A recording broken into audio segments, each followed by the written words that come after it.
Salut à tous chers collègues. Petite précision en tout début de vidéo, sachez que pour les installations que je fais sur les camping-cars abonnés, il y a plusieurs solutions. Vous pouvez m'emmener le camping-car à mon domicile dans le sud-est de la France, à savoir que je suis dans le secteur de Fréjus, ou alors je peux aussi me déplacer potentiellement si vous êtes un petit peu trop loin. Il y a plusieurs cas de figure. Là, actuellement, j'ai un camping-car chez moi. La personne a fait la démarche de me l'emmener depuis le 91.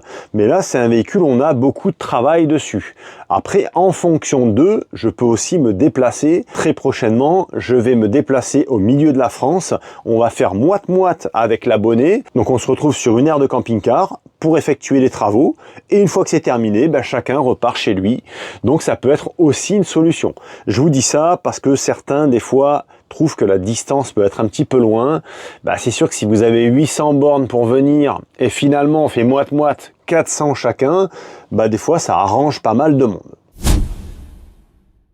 Les amis, je vous fais cette petite vidéo puisqu'il faut que je fasse une mise au point. Je vais vous expliquer et je pense qu'il y en a pas mal d'entre vous qui vont être d'accord avec moi et pour qui ça va leur sembler tout à fait normal et d'autres qui vont peut-être grincer des dents, mais c'est ainsi. Depuis que je m'occupe des véhicules abonnés, donc au niveau optimisation électrique, il y a une chose qui se passe. Alors il y a des gens qui sont extrêmement sérieux, qui tiennent vraiment à ce que je m'occupe de leur véhicule et qui me sollicitent donc pour établir des devis et derrière ça aboutit à une prise de rendez-vous pour effectuer les travaux sur ces véhicules. À ce jour, je suis content puisque j'ai quand même pas mal de monde qui me font confiance et j'ai pas mal de travail à venir. Par contre, c'est vrai que j'ai quand même pas mal de monde aussi qui me sollicite pour faire des devis. Donc, faire des devis sur une étude complète comme ça prend beaucoup de temps. On va dire qu'en moyenne, on est facile sur 4-5 heures, pour établir vraiment un devis, rechercher les panneaux solaires qui conviennent au véhicule, faire l'étude, qu'est-ce qu'on met sur le véhicule en fonction du véhicule. Voilà, ça prend quand même pas mal de temps, il y a pas mal d'échanges de mails, pas mal d'échanges téléphoniques aussi.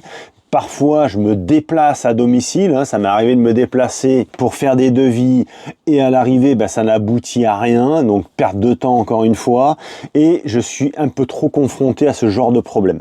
Donc, dorénavant, pour tous les devis que je vais faire, ça va être très simple. Il va y avoir une prise de contact téléphonique dans un premier temps avec la personne qui me sollicite. On va établir ensemble, en fait, les besoins approximatifs qu'il a sur son véhicule. Je vais lui donner un prix, encore une fois, approximatif, mais proche de la vérité verbalement. Et suite à ça, si cette personne veut aller au bout du projet, le devis sera payant. Voilà, le devis sera payant. On va faire un prix fixe pour tout le monde, hors déplacement. Le devis à distance sera facturé 200 €. Ce devis sera déduit bien évidemment de la facture finale lorsque le projet est validé. Alors le but en fait étant d'engager vraiment les personnes lorsqu'elles me sollicitent. Déjà, première prise de contact, ça c'est totalement gratuit. En fonction des besoins que cette personne a, je suis capable de lui dire, voilà, tu vas en avoir entre 2000 et 3000 € pour ton projet. Est-ce que ça rentre dans tes cordes? Est-ce qu'on va au bout du truc et est-ce qu'on établit un devis? Si cette personne me dit oui, c'est dans le budget que j'avais prévu, effectivement, là, on va au bout des choses. Donc, il y aura versement, en fait, de 200 € pour un devis complètement détaillé. C'est-à-dire que là, je vais passer du temps avec cette personne au téléphone, par mail. Il va falloir qu'il me donne des cotes. Il va falloir que je lui demande beaucoup de renseignements sur le véhicule. Après, moi, j'ai aussi un travail en interne ensuite où je vais optimiser tout l'espace disponible du toit et faire un calcul et des recherches de panneaux solaires qui rentrent pile poil à ces endroits-là.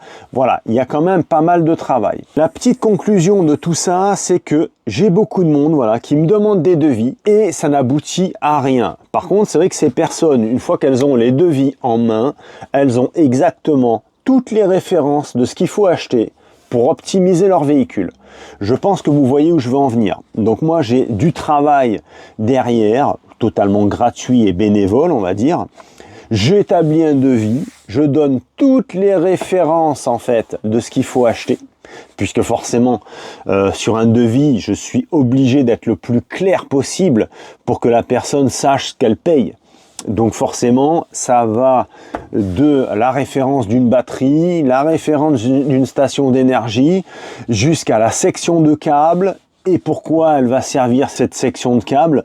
Donc je suis obligé de détailler tout ça sur le devis. Je pense que vous avez compris qu'il y a des personnes en fait qui me sollicitent de façon à avoir le listing complet du matos qu'il faut pour avoir telle ou telle autonomie ou puissance dans leur camping-car. Malheureusement, comme on dit, les bons payent pour les mauvais. Alors, c'est même pas une question de bon ou mauvais. C'est-à-dire que dès lors où moi j'établis un devis, ce n'est pas qu'un simple devis, c'est aussi une étude personnalisée en fonction des besoins de chacun par rapport à leur budget, à leur véhicule. Forcément, je peux plus me permettre de faire du bénévolat. Je n'ai plus le temps en fait pour faire du bénévolat à ce niveau-là. Bien évidemment, les gens qui me demandent des petits renseignements par mail, je leur réponds avec grand plaisir. Maintenant, il y en a qui me demandent des tartines comme ça par mail. Là, c'est même pas la peine. Je vous le dis tout de suite, ne vous fatiguez pas à me taper des mails qui font 2 pages. Je vais vous répondre gentiment que je n'ai pas le temps. Et je n'ai pas le temps non plus de faire des accompagnements à distance. Je peux pas faire ça, je n'ai pas le temps. C'est trop long, il y a trop de détails techniques à voir. Pour quelqu'un qui n'y connaît rien, ça peut devenir très vite compliqué et ça peut très facilement tourner au fiasco. Donc les accompagnements à distance, je suis désolé, mais je ne fais pas. Ce que je fais aussi, je vous jette le truc. Alors moi, je ne fais pas de recherche camping-car pour les abonnés. Ça, j'ai déjà testé avec l'accompagnement de Pascal de la chaîne Pascal Into the Wild. Pascal, mon ami, qui me donnait des clients, c'était extrêmement gentil de sa part, mais c'est vrai que ça demande beaucoup de temps, beaucoup d'énergie, et au final, c'est pas viable en fait. C'est pas viable du tout. En revanche, il y a des abonnés comme mon ami Jacques de Nice qui m'a sollicité pour un accompagnement achat. C'est-à-dire qu'il voulait que je sois là pour l'épauler, pour ne pas faire d'erreur au moment de l'achat d'un camping-car. Donc je me suis déplacé pour aller voir un camping-car pour Jacques et effectivement arrivé sur place, ça n'a pas matché, on n'a pas validé ce véhicule et finalement on en a trouvé un autre, donc tout est bien qui finit bien.